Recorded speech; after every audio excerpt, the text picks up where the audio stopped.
నమస్కారం అండి. నేను doctor Sravani Pulluri, clinical director Nest Fertility Centre Madinaguda. So ఇవాళ మనం డిస్కస్ చేయబోయే టాపిక్ వచ్చి రెగ్యులర్గా ప్రెగ్నెంట్ మదర్స్కి ఉండే డౌట్ ఏంటి అని అంటే డేకి బేబీ అనేది ఎన్నిసార్లు మూవ్ అవ్వాలి అని అది ఎలా పర్సీవ్ చేసుకోవాలి అనేది మనం డిస్కస్ చేద్దాం. సో బేసిక్గా బేబీ అనేది 9 వీక్స్ ఆఫ్ జెస్టేషనల్ ఏజ్, అంటే మీకు పీరియడ్ అయిన స్కిప్ అయిన డే నుండి 9th వీక్ వచ్చే టైం వరకు బేబీలో హ్యాండ్స్ అండ్ లెగ్స్ మూమెంట్ అనేది స్టార్ట్ అవుతుందన్నమాట.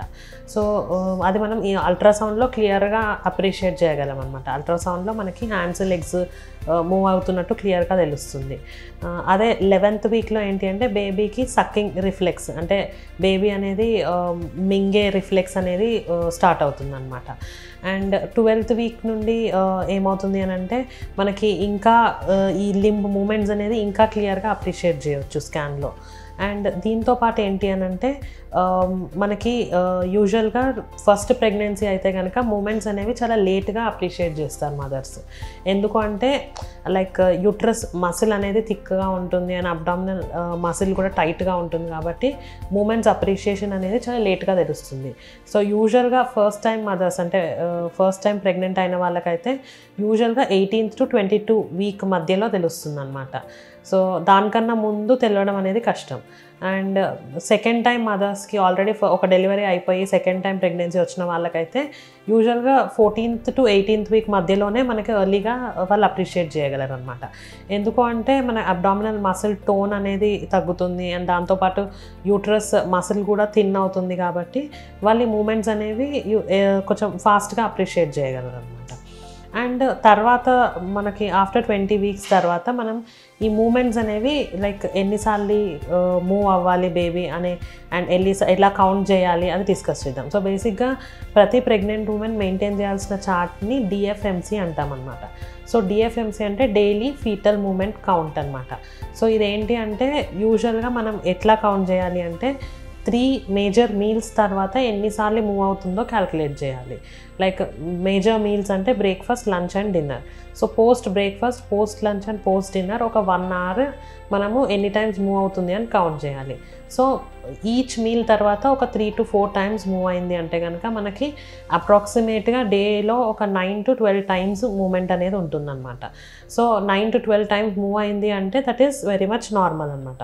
అట్లా కాదు మనకి టోటల్ కౌంట్ అనేది తక్కువ వస్తుంది, 3 to 4 times వస్తుంది అంటే కనుక మీ గైనకాలజిస్ట్ని కలిసి దాన్ని రీజన్ ఏంటి అని ఇవాల్యుయేట్ చేసుకోవడం బెటర్ ఆప్షన్ అనమాట.